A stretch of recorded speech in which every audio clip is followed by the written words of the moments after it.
नमस्कार, स्वागत है आपका न्यूज बायोस्कोप में। मैं हूं आसिया।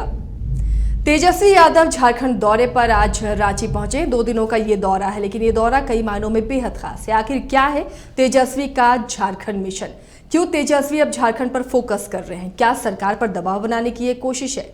इन सब सवालों के बीच में एक और बयान जो ध्यान खींचता है। मुख्यमंत्री ने जो बयान दिया था पिछले दिनों कि झारखंड का बिहारीकरण नहीं होने दिया जाएगा, और इधर अब तेजस्वी यादव ने आज बयान दिया है कि ये पुराना बिहार है। तो अलायंस में जो पार्टियां शामिल हैं, आरजेडी शामिल है यहाँ सरकार में, सत्ता पक्ष में, और तेजस्वी कह रहे हैं कि ये पुराना बिहार है। वहीं मुख्यमंत्री कहते हैं बिहारीकरण नहीं होने दिया जाएगा। ये सत्ता में रहती हुई पार्टियों के अलग अलग राग। इसके क्या मायने निकाले जाएं? क्या प्रेशर पॉलिटिक्स के लिए तेजस्वी का ये झारखंड दौरा, या संगठन की मजबूती पर ध्यान दे रहे हैं, या फिर ये बयान जो था ये जानबूझकर दिया गया, या फिर तेजस्वी ने बातों बातों में ये बयान दे दिया है? जानने की हम कोशिश करेंगे। इस वक्त हमारे साथ सहयोगी शाहनवाज स्टूडियो से हमारे साथ जुड़े हुए हैं, मदन हमारे साथ न्यूज रूम से जुड़े हुए हैं। शाहनवाज, सबसे पहला सवाल आपसे, आरजेडी बीट लगातार आप कवर करते रहे हैं, तेजस्वी का ये बयान किस मायने में देखते हैं आप? बिल्कुल बहुत खास और महत्वपूर्ण है, क्योंकि मुझे याद है कि विधानसभा चुनाव के बाद ये संभवतः पहला अवसर है जब राजद इस तरह के कार्यक्रम को कर रही है, और खुद उसके लिए तेजस्वी यादव को आमंत्रित किया गया है। तो इससे ये साफ संकेत है कि 2024 के चुनाव के मद्देनज़र ये सारी कवायद की जा रही है। यहाँ तक तेजस्वी यादव के बयान का सवाल है, तो उनके बयान को बिल्कुल बहुत तरीके से लेने की ज़रूरत है, क्योंकि हाल के दिनों में मुख्यमंत्री हेमंत सोरेन ने भाषा को लेकर जिस तरह से विवादित बयान दिया है, उसके बाद तेजस्वी ने एक अलग ही लाइन इख्तियार कर लिया है। उससे साफ है, भले ही दोनों ही दल सरकार चला रहे हों गठबंधन के तहत, यूपीए के तहत, लेकिन दोनों की सोच बहुत ही अंतर है, दोनों की सोच और फिक्र में बहुत अंतर है। यही वजह है कि जहां मुख्यमंत्री हेमंत सोरेन कहते हैं कि हम झारखंड का बिहारीकरण नहीं होने देंगे, जबकि दूसरी तरफ खुद तेजस्वी यादव इस बात को स्वीकारते हैं कि आज भी झारखंड है वो पुराने बिहार से पहचानी जाती है, संयुक्त बिहार से, यूनाइटेड बिहार से इसकी पहचान है। तो निश्चित तौर पर यह कहीं ना कहीं राजनीतिक बयानबाजी है, और इसको बहुत ही तरीके से लेने की ज़रूरत है। यही वजह है कि इस राजनीतिक गलियारों में इन दो बयानों को लेकर बहुत ही चर्चा आम हो रही है। लेकिन हमें याद रखना चाहिए कि विधानसभा चुनाव के मद्देनज़र दोनों ही पार्टियां रस्साकशी कर रही हैं, और बहुत ज़्यादा टाइम नहीं है, 3 साल 3.5 साल का वक्त है झारखंड विधानसभा चुनाव में। यही वजह है कि दोनों ही दल अपना वोट बैंक इसी तरह से फिसलने नहीं देना चाहती है। और ख़ास और अहम बात यह भी है आसिया कि जिस तरह पिछले विधानसभा चुनाव में राजद को कहीं ना कहीं एक मलाल था कि वो 15 सीटों पर विधानसभा चुनाव लड़ेंगे, हालांकि उसको 7 सीटों पर ही किस्मत आजमाना पड़ा, और उसके लिए लालू यादव ने हामी भी भरी, क्योंकि लालू यादव इस बात को समझते हैं कि झारखंड की सत्ता में रहना इंपॉर्टेंट है, न कि एक विधायक के तौर पर मौजूद रहना है। यही वजह है कि उन्होंने बाकी सीटों को कुर्बानी दी, और एक विधायक के साथ आज वो महागठबंधन में शामिल है। लेकिन अब जो राजद है उन्होंने साफ कर दिया है कि वो बैसाखी के साथ नहीं चलेगी, अब वो अपना दमखम इस राज्य में दिखाना चाहती है। यही वजह है उसकी कवायद के तौर पर तेजस्वी के इस बयान को लिया जाना चाहिए। जी चलिए, तो कहीं ना कहीं ये दबाव है और कोशिश है आरजेडी की। शाहनवाज ने जो कहा कि झारखंड में वो अपना पांव पसारे, अपनी जमीन मजबूत करे, और शायद इस वजह से यह बयान दिया गया है। मदन, मुख्यमंत्री का बयान कि बिहारीकरण राज्य का नहीं होने दिया जाएगा, भाषा को लेकर भी बहुत बवाल हुआ। अब तेजस्वी का ये बयान, आप किस तरीके से इसको एनालाइज कर रहे हैं? देखिए, पूरी तरह से अगर दोनों बयानों को देखा जाए तो ये स्पष्ट हो चुका है कि अपने अपने वोट बैंक को साधने की कोशिश दोनों तरफ से की जा रही है। जिस तरह से मुख्यमंत्री हेमंत सोरेन ने बयान दिया था, उससे यह स्पष्ट हो चुका था कि यहाँ जो भोजपुरी बोलने वाले लोग हैं, जो मगही बोलने वाले लोग हैं, वो बाहर के राज्यों यानी दूसरे राज्यों के लोग हैं। तो इसलिए झारखंड का बिहारीकरण नहीं होने देंगे। ठीक आज जैसे ही तेजस्वी यादव यहाँ पहुँचे हैं, और सबसे पहला बयान उनका यही होता है कि झारखंड पुराना बिहार है, और जब तक पुराने बिहार की विकास नहीं होगी तब तक देश का विकास संभव नहीं है। तो आप इससे स्पष्ट एक संदेश समझ सकते हैं। तो जानबूझकर, मदन आपका कहना है जानबूझकर ये बयान दिया गया है? बिल्कुल, तेजस्वी यादव भी होमवर्क करके यहाँ पहुँचे हैं, क्योंकि जिस तरह से मुख्यमंत्री ने बीते कुछ ही दिनों पहले ऐसा बयान दिया है, तो उनको ये पूरी उम्मीद थी कि मीडिया जब भी उनके सामने होगी तो पहला सवाल उनसे यही होगा कि उनका विजन क्या है, वो क्या मुख्यमंत्री के बयान का समर्थन करते हैं, क्योंकि यहाँ जो सरकार चल रही है उसमें आरजेडी भी उनका सहयोगी दल है। तो ऐसे में एक स्पष्ट राय उनके तरफ से आनी चाहिए, उनकी पार्टी की क्या राय है, इन चीज़ों को मीडिया के सामने रखना था। तो तेजस्वी यादव भी होमवर्क करके रांची पहुंचे हैं कि मीडिया के सामने उन्हें क्या बयान देना है, और उनके जो वोट बैंक है, अगर हम आरजेडी की बात करें तो झारखंड में कुछ जिले ऐसे हैं जैसे पलामू, गढ़वा, लातेहार, चतरा और गोड्डा, इन जिलों में सबसे ज्यादा भोजपुरी और मगही बोलने वाले लोग हैं। तो आरजेडी की पकड़ उन जिलों में है। तो अगर वो मुख्यमंत्री के बयान का समर्थन करते हैं तो जो वोट बैंक उनके पास अभी बची हुई है, जैसे कि जनाधार पिछले कुछ वर्षों में आरजेडी का यहाँ खोया था,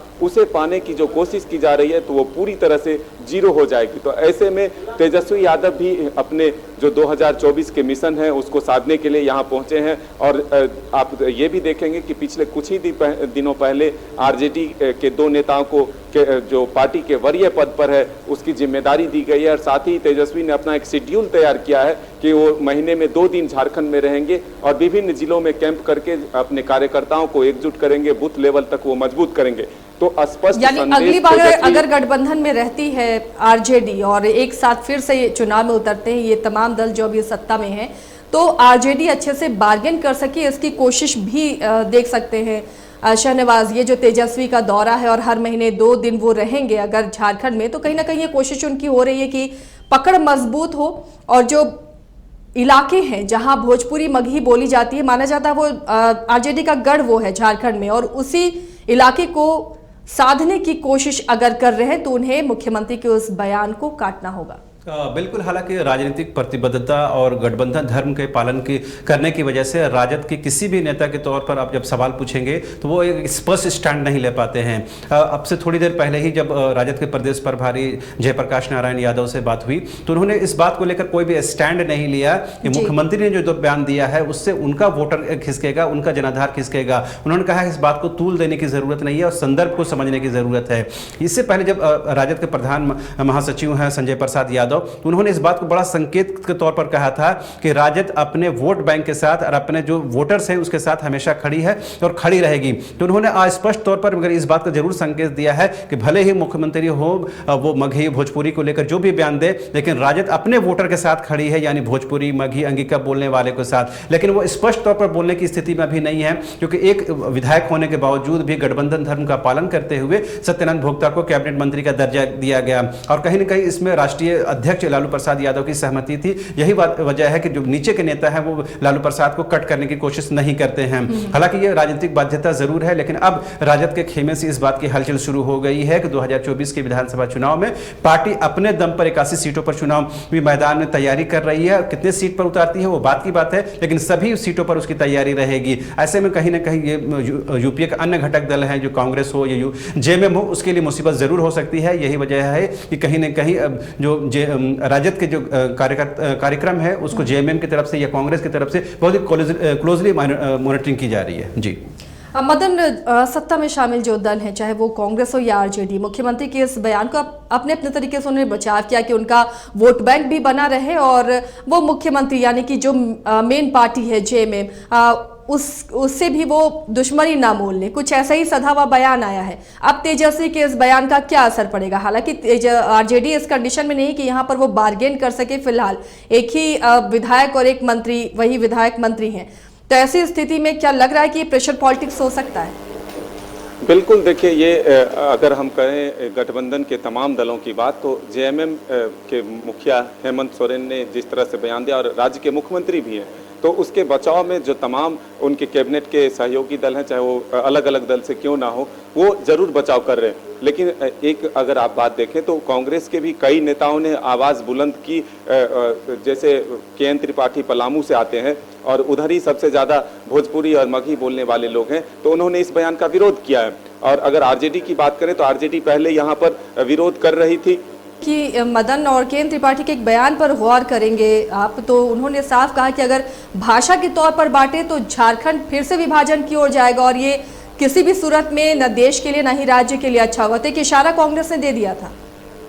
बिल्कुल, देखिए यही बात हम कहना चाहते हैं कि ये भले ही मजबूरी हो, सत्ता में साथ में रहना है तो खुल के विरोध नहीं कर रहे हैं, लेकिन कांग्रेस के तरफ से अंदर खाने से जो खबरें हैं कि कांग्रेस भी मजबूरन इस बयान का समर्थन कर रही है, क्योंकि कांग्रेस का भी वोट बैंक अगर देखें तो अन्य भाषा के लोग ही हैं। तो ऐसे में कांग्रेस या आरजेडी आरजेडी के जो तेजस्वी यादव हैं उन्होंने आज तो स्पष्ट एक मैसेज दे ही दिया इस बयान से कि बिहारी पुराना बिहार यानी झारखंड बिहार का ही हिस्सा था, इसलिए पुराना बिहार का जब तक विकास नहीं होगा तब तक देश का विकास संभव नहीं है। तो अब इसमें कुछ बचा नहीं है समझने के लिए, उन्होंने खुलकर बातें रख दी है। अब ये देखना होगा कि कल मुख्यमंत्री हेमंत सोरेन से वो मिलेंगे, क्या इस विषय पर उनकी चर्चा होती है कि नहीं, आगे क्या आरजेडी इसका खुल के विरोध करता है या सत्ता में जो गठबंधन में साथ में है, साथ में रहते हुए आरजेडी बाहर सरकार से बाहर विरोध करते हुए अपना जो गठबंधन धर्म को निभाते हुए अपना पार्टी को मजबूती देकर के 2024 के चुनाव के लिए तैयार कर लेता है। कांग्रेस की भी शायद ऐसी ही परिस्थिति बनी हुई है, क्योंकि कांग्रेस भी अपनी तैयारी 2024 को लेकर के झारखंड में जो देखिएगा आप नई टीम बनाई गई है, तो पूरी तरह से वो एक जो संतुलन बनाया गया है कास्ट वाइज और जो वोटर्स है उसको ध्यान में रखते हुए, तो ऐसे में अब तमाम दलों जो है वो 2024 की तैयारी में ही जुटी हुई है।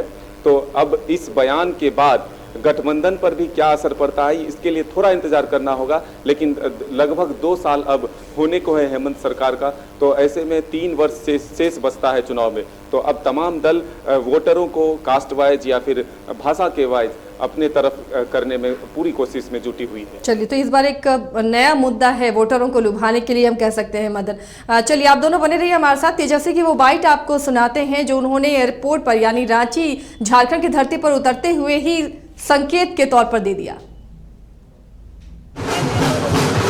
बिरसा मुंडा जी की धरती है, लोग उनको नमन करते हैं। और आप लोग जान रहे हैं कि जब तक झारखंड जो है यहाँ मिनरल्स वगैरह काफ़ी है और देश को जो झारखंड देता है, जिस प्रकार से सेवा करता है, उस हिसाब से केंद्र सरकार जो है झारखंड को लौटाती नहीं है। तो हमारी कोशिश है कि जो पुराना जो बिहार है, जब तक पुराना बिहार विकसित नहीं करेगा तब तक जो है देश का विकास नहीं हो सकता। तो अपनी पार्टी जो यहाँ है इसको मजबूत करने के लिए हम लोग यहाँ तो पुराना बिहार विकसित होना चाहिए, यानी कि झारखंड जो बिहार का अंग था कभी, तो ये तेजस्वी यादव जहां ये बता रहे हैं कि बिहार का अंग है, यानी कि ये पुराना बिहार है, और वहीं मुख्यमंत्री कह रहे हैं कि झारखंड का बिहारीकरण नहीं होने देंगे। तो सत्ता पक्ष के ये 2 अलग अलग रूप नजर आ रहे हैं। शहनवाज भी हमारे साथ है। शहनवाज, ये सीधा नजर आ रहा है, यानी कि होमवर्क करके, मदन ने भी जो कहा कि होमवर्क करके तेजस्वी पहुंचे हैं और उन्हें मालूम है कि किस बात को लेकर यहां पर विवाद हो रहा है, उनकी पार्टी आगे क्या स्टैंड लेगी, इस बयान से ये साफ होता है। बिल्कुल आसिया, जब उन्होंने आज पहली बार विधानसभा चुनाव के बाद इतने बड़े कार्यक्रम के लिए शिरकत के लिए रांची पहुंचे, तो उनका सबसे पहला जो कार्यक्रम रुका वो हेनू चौक स्थित जननायक कर्पूरी ठाकुर की प्रतिमा पर उन्होंने माल्यार्पण किया। सबसे पहले उस पहचान को उन्होंने शिनाख्त दी जो बिहार से और पूरे देश से खासतौर पर जुड़े हुए हैं। और ख़ास और अहम बात यह भी है कि सन 1992 में खुद उनके पिताजी लालू प्रसाद यादव जब बिहार के तत्कालीन मुख्यमंत्री थे, उन्हीं के कर कमलों से उस प्रतिमा का अनावरण हुआ था। तो आज खुद उनके सुपुत्र आए और उन्होंने माल्यार्पण किया। तो ये कहीं ना कहीं संकेत है, राजनीतिक में जो सांकेतिक भाषा है वो बहुत इंपॉर्टेंट होती है। और कहीं वैसे वोटरों को अब एकजुट कर रहा है आरजेडी जो बिहार से ताल्लुक रखता हो या मगही या भोजपुरी भाषी हो, उससे कनेक्ट करने की ये कवायद के रूप में देख सकते हैं। बिल्कुल बिल्कुल, और उससे अलग करके राजद अपने आप को झारखंड में देख भी नहीं सकता है। एक वक्त था जब राजद को ये मलाल हुआ करता था कि हम इतनी संख्या में होने के बावजूद भी अब वो सीटें नहीं ला पाते हैं जो उसका हक है। लेकिन आज के दिन में जो दयनीय स्थिति है और एक विधायक के साथ पूरे पार्टी झारखंड में सत्ता में है, लेकिन कहीं ना कहीं इस बात का मलाल को अब खत्म करने की कोशिश है और कवायद है। यही वजह है कि खुद तेजस्वी यादव ने अब मोर्चा संभाला है। हालांकि जब तक उनके पिताजी रिम्स में हॉस्पिटलाइज रहे और जब तक उनका चारा घोटाला का मामला चलता रहा, खुद तेजस्वी यादव आते रहे, लेकिन उन्होंने पार्टी के कार्यक्रमों में इस तरह से शिरकत नहीं की, उस तरह का इन्वॉल्वमेंट नहीं दिखाया जो अब उन्होंने दिखाया है। इससे साफ है कि मुख्यमंत्री की भाषा भले ही दूसरी तरफ मगही भोजपुरी के खिलाफ हो, लेकिन तेजस्वी यादव ने अब झारखंड को लेकर एक तरफ से मोर्चा संभाल लिया है। और 3-3.5 साल का वक्फा जो होता है, जो अंतराल होता है, वो कम नहीं होता है किसी पार्टी की जमीन तैयार करने के लिए। यही वजह है कि पार्टी के ऊंचे स्तर पर जो प्रधान महासचिव हो या फिर कोषाध्यक्ष हो, संसदीय बोर्ड के अध्यक्ष हो, तमाम लोगों को चेंज करके नया चेहरा लाया गया है। उन चेहरों को लाया गया है जो झारखंड में कभी मंत्री हुआ करते थे, कभी विधायक हुआ करते थे। इससे साफ संकेत है कि अब राजद अग्रेसिव मूड में है और कहीं ना कहीं अब बैसाखी के सहारे वो चलने के लिए तैयार नहीं है। जी। चलिए, तो राजद अपना नया चेहरा दिखाने वाला है। मदन, कैसे इत्तेफाक रखते हैं कल का जो दिन होगा? आज भले ही तेजस्वी के कोई और कार्यक्रम ना हो, लेकिन कल जिस तरह से वो मुख्यमंत्री से मुलाकात उनकी होगी, आरजेडी के प्रोग्राम में वो शामिल होंगे, क्या नए तेवर में दिखेगी कल आरजेडी? देखिए, एक महत्वपूर्ण बात यह है कि आरजेडी के लिए एक धर्म संकट की स्थिति है। अगर वो मुख्यमंत्री के बयान का समर्थन करती है तो सिर्फ झारखंड में ही नुकसान नहीं होगा। अगर तेजस्वी यादव की बात करें तो वो किस भाषा को बोलते हैं, और बिहार में वोटर्स कौन हैं उनके ज़्यादा? भोजपुरी बोलने वाले, मगही बोलने वाले, मैथिली बोलने वाले, वो तमाम भाषा के लोग हैं बिहार में सबसे अधिक, जो कि उनका कुछ हिस्सा झारखंड में भी है। तो अगर वो यहाँ पर मुख्यमंत्री के बयान का समर्थन करते हैं तो फिर बिहार में भी उनकी जो वोट बैंक है वो खिसक जाएंगे, झारखंड में भी खिसक जाएगा। तो ऐसे में धर्म संकट की स्थिति तेजस्वी के लिए जरूर है, और उनको अपना स्टैंड क्लियर करना होगा कि हम भोजपुरी मगही भाषा के लोगों के साथ हैं, और मुख्यमंत्री के बयान का सीधे तौर पर विरोध ना करें। लेकिन ये जो उन्होंने बयान दिया है कि पुरानी बिहार, तो इससे स्पष्ट संकेत मिल रहा है कि कल जब वो अपने कार्यकर्ताओं को संबोधित करेंगे और जो मिशन 2024 के लिए टास्क देंगे, तो उसमें सबसे बड़ी बात यही होगी कि हमारा जो वोट बैंक है, हमारा जो क्षेत्र आरजेडी का जो सबसे गढ़ रहा है, उसको फिर से कैसे हम जिंदा कर सके, वहाँ हमारी पार्टी की मजबूती कैसे हो सके, बूथ स्तर तक हमारे कार्यकर्ता कैसे तैयार हो, किस चीज़ में कमी रही जो फिर बीच में हमारी परफॉर्मेंस कम रहे हैं। हम 0 सीट पर पहुँच चुके थे, फिर जिस तरह से हमने 1 सीट हासिल की है, वहाँ से फिर एक नई शुरुआत करने की कोशिश तेजस्वी कर रहे हैं, और इसी को लेकर के कल मंथन होगा। प्रदेश के जितने बड़े नेता हैं, छोटे कार्यकर्ता हैं, उनको शामिल कर जो है अपना वो टिप्स देंगे। तो अब कल किस तरह से तेजस्वी अपने कार्यकर्ताओं नेताओं को संबोधित करते हैं और क्या कुछ बातें अपने कार्यकर्ताओं के बीच रखते हैं, इस पर हमारी निगाह जरूर टिकी होगी। और मुख्यमंत्री से मुलाकात कर क्या कुछ बातें होती है, क्या इस विषय पर वे चर्चा करेंगे, और मुख्यमंत्री से निकलने के बाद क्या मीडिया से वो क्या बातें रखते हैं मीडिया के सामने, इसके लिए भी थोड़ा इंतजार करना होगा। मदन, तेजस्वी का ये जो बयान है पुराना बिहार, इससे जेएमएम किस रूप में लेगी? और जो विपक्ष है उसे एक बहुत अच्छा मुद्दा मिला है मुख्यमंत्री के इस बयान से, मुख्यमंत्री को घेरने के लिए। जिस तरह नमाज कक्ष को लेकर घेरा गया, उसी तरह भाषा और बिहारीकरण के मुद्दे को लेकर भी लगातार बीजेपी हमलावर है। ऐसे में तेजस्वी का ये बयान क्या राजनीतिक गलियारे में और तपिश बढ़ा सकता है? देखिए, बीजेपी तेजस्वी के आने का इंतजार भी कर रही थी। जिस तरह से मुख्यमंत्री ने बयान दिया था और उसके अगले दिन बीजेपी के जो विधायक हैं भानु प्रताप, उन्होंने जो बीजेपी कार्यालय में प्रेस कॉन्फ्रेंस किया था, उसमें वो ये सवाल रखे थे कि तेजस्वी जी बिहार से झारखंड आएंगे तो क्या वो मुख्यमंत्री के बयान से इत्तेफाक रखते हैं, उनका समर्थन करते हैं, वो उनको अपना स्टैंड क्लियर करना चाहिए। अब तेजस्वी ने अपना स्टैंड लगभग क्लियर कर दिया है, तो बीजेपी जो विपक्ष है यहाँ पर, वो सरकार को घेरने में जरूर जुटेगी, जेएमएम से जरूर सवाल करेगी कि अगर आपके सहयोगी ही आपके बयान का विरोध कर रही है तो फिर आप आगे क्या करेंगे। तमाम उन सवालों का जवाब जरूर जेएमएम को देना होगा। जो तेजस्वी यादव ने अब कहा है कि ये पुराना बिहार है, और पुराने बिहार का जब तक विकास नहीं होगा तब तक देश की विकास संभव नहीं है, ये एक बड़ा बयान है। तो बयान को किस तरह से जेएमएम लेगी शाहनवाज? ये जो बयान है बिहारीकरण, क्योंकि सीधे मुख्यमंत्री कह रहे हैं, यूँ कहें जेएमएम इसी चीज़ को लेकर झारखंड अलग भी हुआ था और जेएमएम इसी चीज़ को अपने चुनाव में भुनाती भी रही है। अब तेजस्वी का ये बयान इस अलायंस को किस रूप में फिर देख रहे हैं? बिल्कुल, आज से हमें याद रखना चाहिए कि बिहार विधानसभा चुनाव के दौरान जेएमएम ने राजद से अपना हक मांगा था और अपनी सीटें मांगी थी। जब बात नहीं बनी थी तो सुप्रियो भट्टाचार्य हैं, केंद्रीय महासचिव हैं झामुमो के, उन्होंने बहुत ही तल्खी भरे जुबान से कहा था कि राजद ने राजनीतिक गद्दारी की है जेएमएम के साथ। तो वो तल्खी कहीं न कहीं अंदर खाने हमेशा रहती है। ये अलग बात है कि आपको सरकार चलानी है, यूपीए गठबंधन के तहत सरकार चलानी है, और लालू जी कहीं न कहीं उनका चेहरा बीच में है, लिहाजा उनको कॉम्प्रोमाइज़ करना पड़ता है। लेकिन एक की जरूर रहती है, दोनों का वोटर्स अलग हैं, दोनों का कार्यक्षेत्र अलग है और दोनों की विचारधारा बिल्कुल अलग है। तो निश्चित तौर पर वो तल्खी होने के बावजूद अब जब तेजस्वी का यादव का यह बयान आया है, वो तल्खी अंदर खाने और बढ़ेगी। अलग बात है कि ऑन कैमरा ऑन रिकॉर्ड इस बात को स्वीकार नहीं किया जाएगा, लेकिन विधानसभा चुनाव के दौरान यही तेजस्वी यादव हैं, जब इन्होंने 15 सीटों की बात कही थी और जब बात नहीं बनी थी तो वो उस कार्यक्रम से, उस बैठक से निकलकर बाहर आ गए थे। लेकिन ये राष्ट्रीय अध्यक्ष लालू प्रसाद यादव जी थे जिन्होंने इस बात को पैचअप कराया और कहीं ना कहीं गठबंधन की तरह राजद चुनाव में लड़ा। ये तल्खी गाहे बगाहे सामने आती रहती है, और एक बार फिर मुख्यमंत्री के बयान के बाद तेजस्वी अगर अलग स्टैंड लेते हैं और अपने वोटर्स को साधने की कोशिश करते हैं तो निश्चित तौर पर यह तल्खी और अंदर खाने बढ़ेगी और इसका जो झलक है कहीं ना कहीं विधानसभा चुनाव में देखने को स्पष्ट तौर पर मिलेगा। जी चलिए, तो अब कल के दिन का इंतजार करना होगा कि कल किस तरह के और बयान सामने आते हैं, और उसके बाद अगर बिहारीकरण वाले बयान पर तेजस्वी का ये बयान आया है कि ये पुराना बिहार है, तो क्या इस पर तल्खी और बढ़ेगी, वो तल्खी दिखेगी ऑन कैमरा या फिर तल्खी अंदर खाने रहेगी, ये आने वाला वक्त ही बताएगा। बहुत बहुत शुक्रिया शहनवाज और मदन, आप दोनों का इस तमाम जानकारी के लिए। तो कल का इंतजार करना पड़ेगा कि तेजस्वी के इस बयान के किस तरह से और क्या क्या मायने निकाले जाते हैं।